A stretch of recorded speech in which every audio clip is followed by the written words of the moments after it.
Eh ngayon, eto sabi nung promotor na anak ng plunderer na talunan, na ito si JB Ejercito, mga kaibigan, na yayabang nung mga nakapwesto ito. O baka gusto nyo ulit iboto ito. Kita ninyo kahit na babalandra sa kanya itong issue na ito, pinaalam niya pa eh. Ako niya ang ano niyan, author. Ayan, mga kaibigan.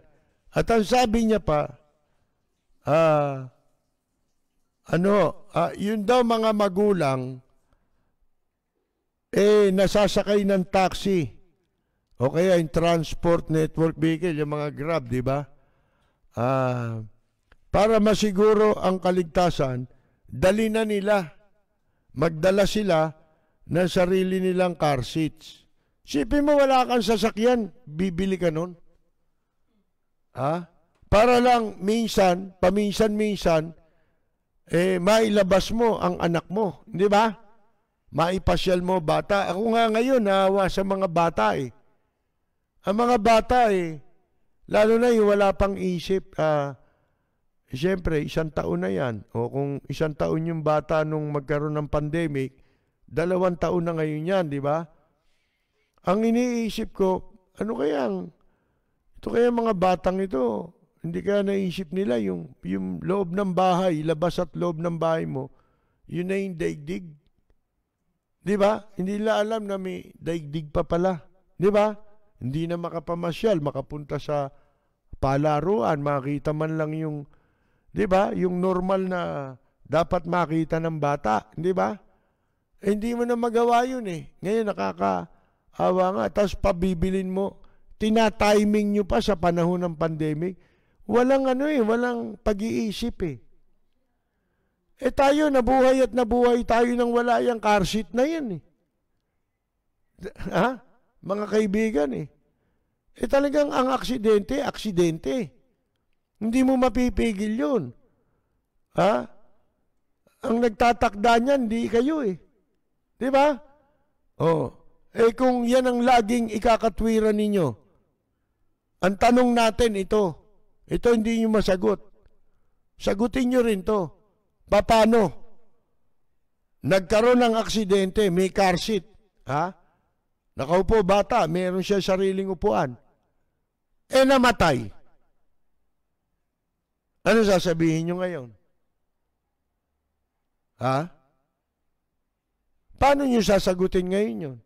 Meron ba kayong ibibigay na kompensasyon para sa ganong sitwasyon? Wala, iniisip nyo lang yung kinopya nyo sa ibang bansa eh. Di ba?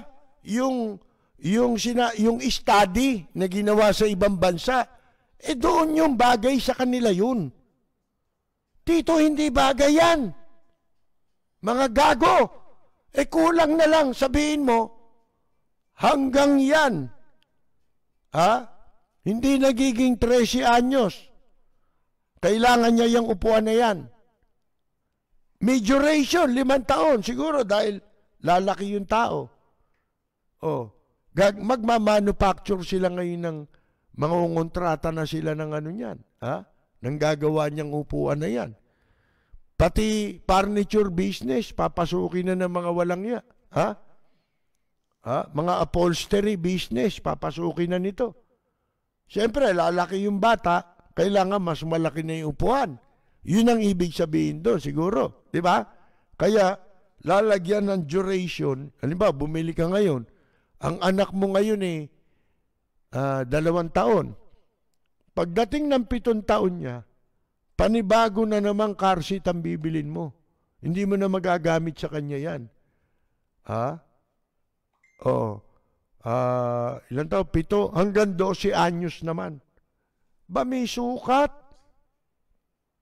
Mga kaibigan, yung sasakyan, nilagyan nila ng sukat. Kung ganun pala, tinan niyo, kung di pangungwarta yan, dapat isang sukat lang, yung pwede sa lahat. Di ba? Pwede mula 2 years old hanggang 12 anyos. At ang masama, hanggang 12. Doon mo makikita na talagang pere. Kwarta talaga ito eh, mga kaibigan eh. Ito, sagutin mo ngayon, Balot, JB, Ercito. Paano kung magkaroon ng mga aksidente? Hindi nyo nilagay sa batas yun. Anong kompensasyon meron? Kapalit nitong mga paniningil na ito, itong perwisyo na ito, nagagastusin para lang makasunod dyan sa walang kwentang batas. Pilit ninyong pinasusunod. Paano kung magkaroon ng aksidente at may namatay o nabalda yung bata? Huwag na mamatay mabalda na lang. Mga kaibigan, may upuan naman siya, pero nabalda siya, namatay siya. Paano yun? Binasi nyo doon sa hindi mamamatay doon sa mamamatay, hindi nyo kinonsider Sana, kayo mananagot. Ang accountability nasa inyo. Hindi ba? Kayong mga magpapatupad at gumawa ng batas na ito. Dapat nasa inyo ang accountability. Wala kulang na lang sinabi mo. Ano na yan? Total, gagawin yung batas yan at ipagpipilitan ninyo yan, kahit saan sumakay sa taxi, sa TMBS, ba kailangan dala yan. Kahit walang kotse. Mangyayari niyan isisinturon niya na yung upuan sa sarili sa tao, doon sa bata. Lagi na nakakabit sa kanya yun. Hindi pinag-aaralan Alam ba ninyo, yun nga sinasabi ko kanina, ako, nung malilitang anak ko, hindi kami nagtataksi. Kung walang sasakyan, hindi kami alis. Mas mabuti pa, mag-jeep, ganyan, pwede. Pero yung sabi mo, taxi, hindi. Mga kaibigan. Bakit? Alam nyo, yung magsama ka lang ng bata, napakahirap nun sa magsasama ng bata. Kalbaryo na yun Alis ka, kas dala-dala mo yung maliit, sasakay ka. Di ba? Kalbaryo na yun. Dadagdagan mo pa. Pagbibit-bitin mo pa ng upuan. Isipin mo yan. Hindi kayo nag-iisip Hayop ka. Mobra naman ako. Eto, sabi ni Balot. Di ba? Siyempre, hindi naman natin siguro ma-expect na ang mga taxis ay meron silang car seat. Gago ka Tirada kayo ng tirada, hindi nyo niliwanag. Yun ang sinasabi natin. Sa paggawa ng batas, di ba dapat maliwanag ang batas? Ba't di nyo ginawang maliwanag ang batas? Paano? Basta lang may maipasa. Tingnan mo si Pacquiao. Mga gago ito, mga ito. Talagang nakikiusap naman kami. Kung mag-i-election kalimutan na natin ang katarantaduhan natin sa pagboto. Tatakbo na naman itong mga animal na to. Tulad nito, nagpapasikat pa Imbes na magtago ka na, hindi na mabanggit ang pangalan mo, pinagpipilitan. Paano? Kakandidato. Pinagpaparangalan niya pa na siya raw ang author niyan. Mga kaibigan, author na hindi pinag-isipan. Bakit? Kinopya lang Di mo si Pacquiao, nangongopya lang. Yun daw, araw dun sa bandila natin, gawing siyam. Pasisikipin pa yung bandila Mag-a-adjust ka pa ngayon. Hindi niya naisip yun. Akala naman ng mga tangang katulad niya, bang galing ni Pacquiao nakaisip ng ganyan Yun ang sinasabi nating intelligence, pero walang wisdom. Sa bandang huli, wala yan. Akala mo lang, artificial yan. Kinopya niya lang yun. Kasi ito si Gordon, ang nauna niyan, noong 2009 pa yata. Kailan ba yun? O, 2009 ba? O. Nagpapanukala niya yan si Gordon, mga kaibigan, na gawing siyam. Kopyang-kopya eh. Tapos pinalilitaw niya, siya nag-isip nun. Nangopya lang kayo eh. Di ba parang yung panukalang batas ni Mayor Lim na decriminalization ng libel. Yung libel ay gawin na lang civil case. Kamukha sa Amerika, doon natin kinopya yung batas na yan eh. Oh, mga kaibigan, akalain ninyo eh, ang daming nag-file pagkatapos ni Mayor Lim. In-archive yung kay Mayor Lim. Ngayon, pag tuwing mag-e-eleksyon, meron magpapanukala niyan. Si Grace po. Diba? Sino-sino. Mga kaibigan. Para mabola yung media. Uto-uto na yung media ngayon eh. Yung mga nasa media ngayon, hindi nag-iisip yan eh. Ako walang masama kung kaligtasan. Hindi na ho naman talagang kaligtasan ng pakay eh. Ang pakay, pinsalain tayo eh. Mas lalo tayong pahirapan eh. Di ba? Kunyari lang yun, cosmetic lang yun eh. Yung interest kunyari ng taong bayan, ng mga bata, pagmamalasakit kunyari sa mga bata. Pero ang totoo, hindi. Pamimirwisyo sa magulang eh, yung gagawin nila eh. Pagmamalasakitan mo yung bata para maperwisyo mo yung magulang. Mga kaibigan, di ho ba? Hindi pinag-isipan, no? Sipin mo wala kang kotse, bibili ka nun. Bakit? Para pag sumakay ka ng taxi o kaya ng TMBS, sinama mo anak mo, meron kang dala nun. Kasi ulihin kayo. Hayop, mga kaibigan. Sa dilang hayop. Lahat kasi nakita kasi nila yung pagkakapirahan eh. Akala ni Balot, makakaisa na naman siya, di ba? Ano malay nyo? Alam nyo naman itong mga magkakapatid na to, mag-aamang ito. Yan sila Erap, di ba? Napulot nila kawalang yun ang pamamana sa kanila ng legacy ng tatay nila, corruption eh. Di ba? Yun ang legacy niya, plunder. Mga kaibigan. Siyempre, ayun daw, hindi raw, magdala na lang daw, dapat meron kang car seat.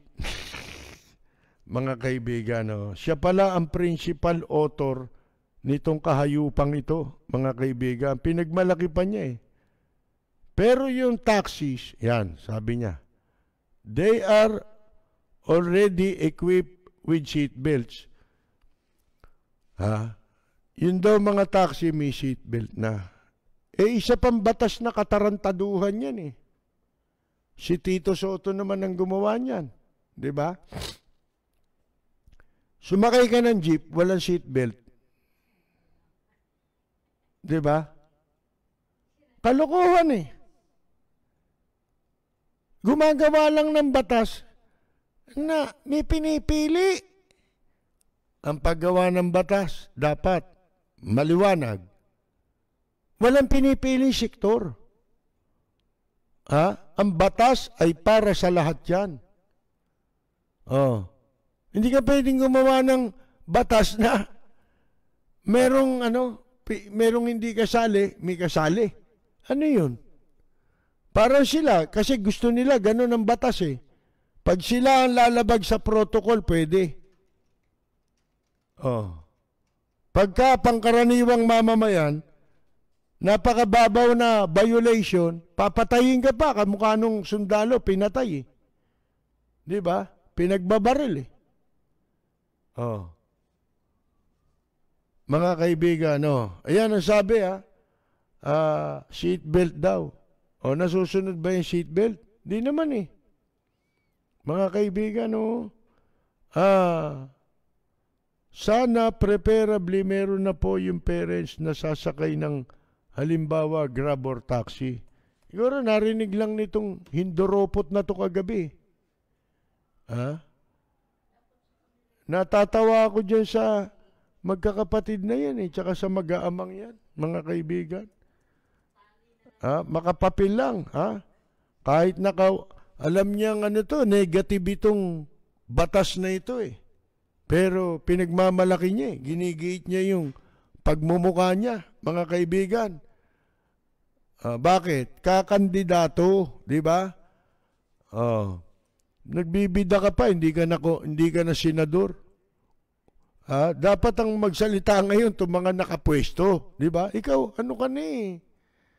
Talo ka ni, di ba?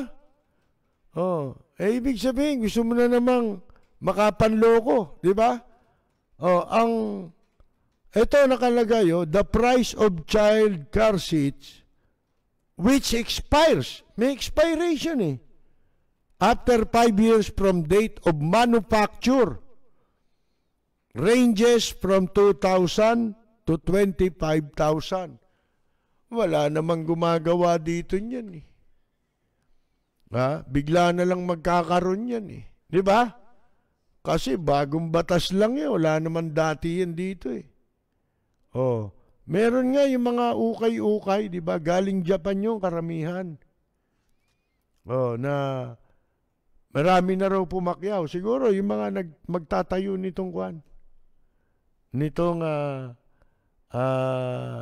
motor vehicle inspection centers. Na sigurado yan. Kasosyo yung mga yan. Sipin mo, ang laki ng babayaran mo dyan. At pwede ka nilang hindi ipasa. Pag hindi ka nila ipinasa, babalik ka ulit, pagkatapos magbabayad ka ng additional para sa another inspection. Kung ganun lagi gawin, dapat yan, mga kaibigan, wag nang ipatupad yan.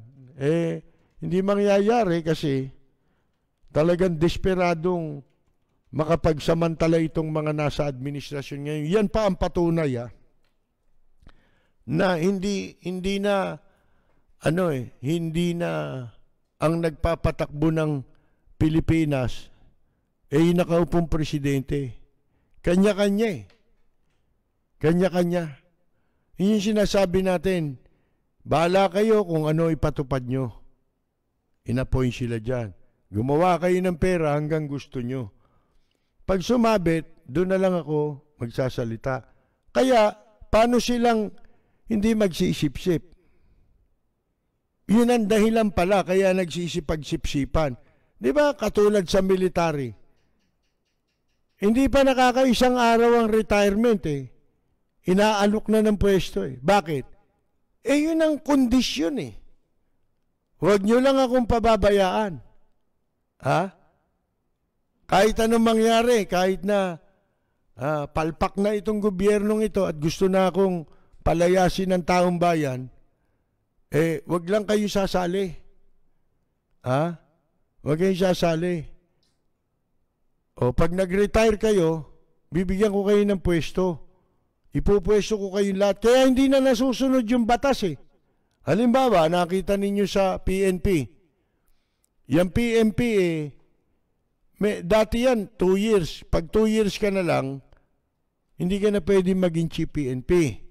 Tapos binawasan nyo, ginawang, pag 1 year ka na lang sa serbisyo, ang natitira mo, magre-retire ka na, hindi ka na rin pwede ma-appoint na PNP chief. Bakit ngayon? Paano? Ginagawa niya security. Personal. Kaya kung magsalita yan, di ba? Militar ko. Pulis ko. Nabili. Di ba? Nabili niya mga kaibigan. Kaya niya sinasabi yun.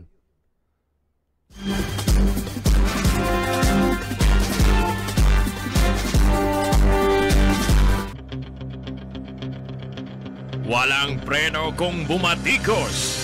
Malalim at makatwirang komentaryo.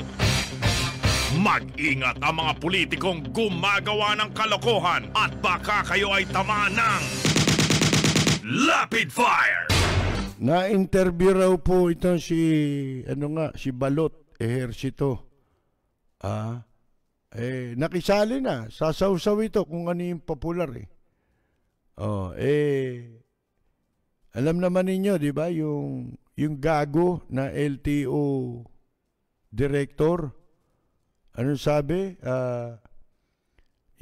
Pag tinanong siya na, paano kung 12 years old yung bata, matangkad.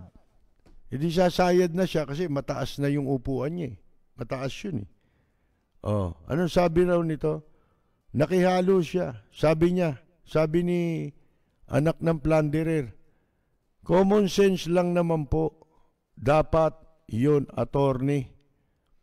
I just want to be clear that the use of child restraint or car seat depends on the size, the weight, and height of the child. Tukmol pala ito eh. Paano yung unano? At saka hindi naman lahat ng tao pare-pareho ang timbang, pare-pareho ang tangkad habang lumalaki. Hindi naman magkakapareho yan eh. Di ba? Babase mo lang talaga yan sa edad. Kaya lang, ang masama dito, ginawa niyong 12 years old pa, yung pa isa. Di ang haba, mas mahaba pa kayo sa Amerika. Hanggang ilang taon ba ron? Sa Japan, hanggang 8 taon lang yata, o 6 na taon. Mga kaibigan. Ibig sabihin, pagkasya na po at abot niya na po ang normal na seatbelt, hindi na kinakailangan ng child restraint system or car seat belt. Ano yun? Laging magsusukat yung sisita? Ganon? Pinara ka ngayon. Teka, ba't walang ano to? Ano yun? May dalang timbangan yung yung mga traffic enforcer. O sige, ganun ang gawin nyo pagdalin nyo ng timbangan para malaman natin kung tama ang paghuli. Di ba? Kasi pinagdadala nyo ng car seat pagdalin nyo rin ng timbangan itong mga gagong enforcer na to. Di ba? Para malaman nyo yung sinasabi niya na depende raw sa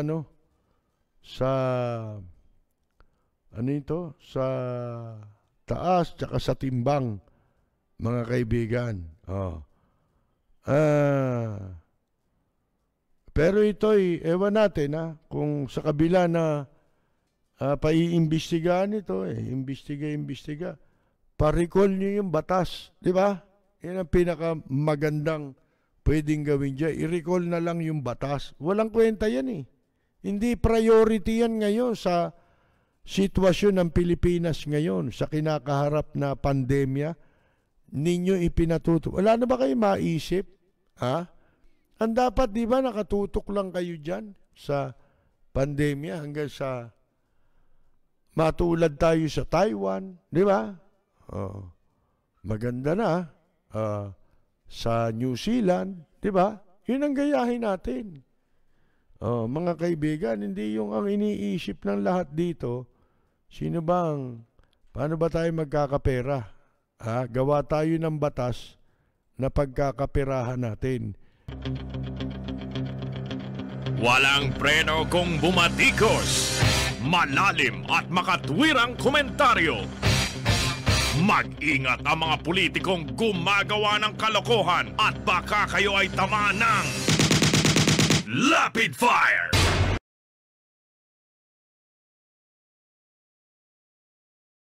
Kasi dapat ang iisipin natin lahat, ano pa man, nasang ka mang lipunan, anong kinabibilangan mo, simple lang naman ang iisipin natin Ang tama, tama yan. Ang mali, mali. Parang katulad nung sinasabi natin kanina, sa Myanmar, ang mga teacher ayaw pumayag sa kudeta na to. Ang mga mamumuno, militar, ayaw nila.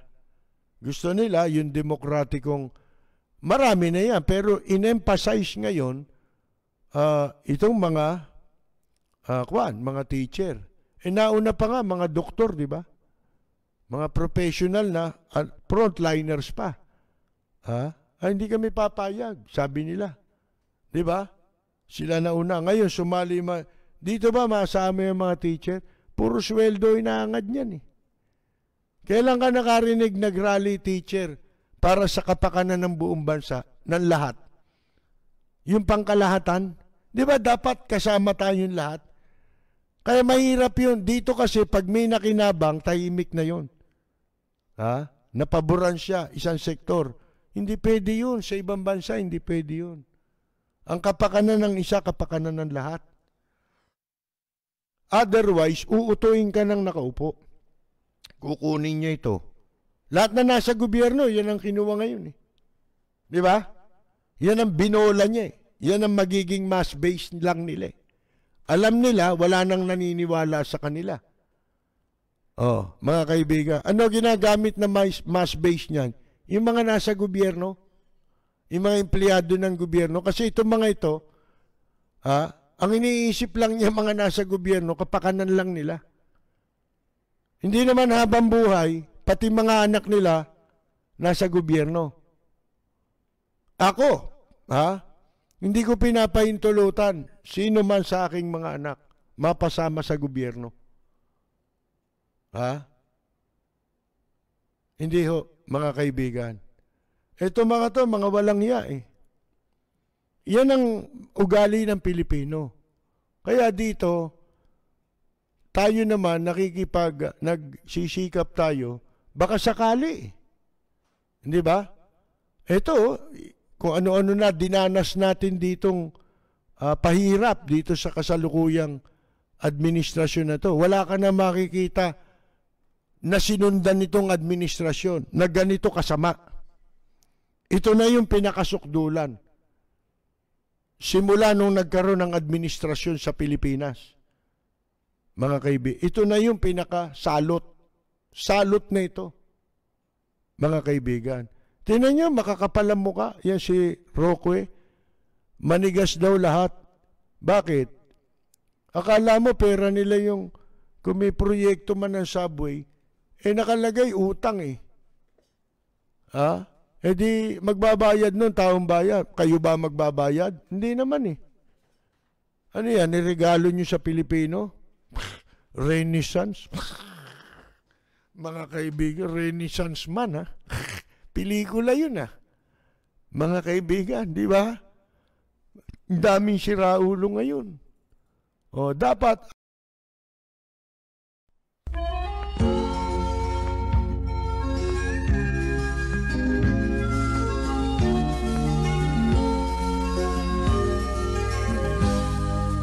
bayan ko ay isa ang lahi. Dito'y wala ang pagkukunwari. Hindi padagay, sadyang kilala sa daigdig. May pagkakaisa sa bawat nais. magandang yumaga! Balot! Ehersito! Bonjing! Ang bayan ko'y punong-puno ng yaman. Bakit ito'y kailangan pang iwanan? Hindi nga ba't anong sarap mabuhay ng buong ganap? Sa bayan mo, sumapit ng yaong wakas. Dito sa bayan ko, lahat kami pantay-pantay. Walang nang-aabit, ang pag-ibig ay tunay. Dito sa bayan ko, dito'y makikilala mo ang mga kaibigang nagmamahal.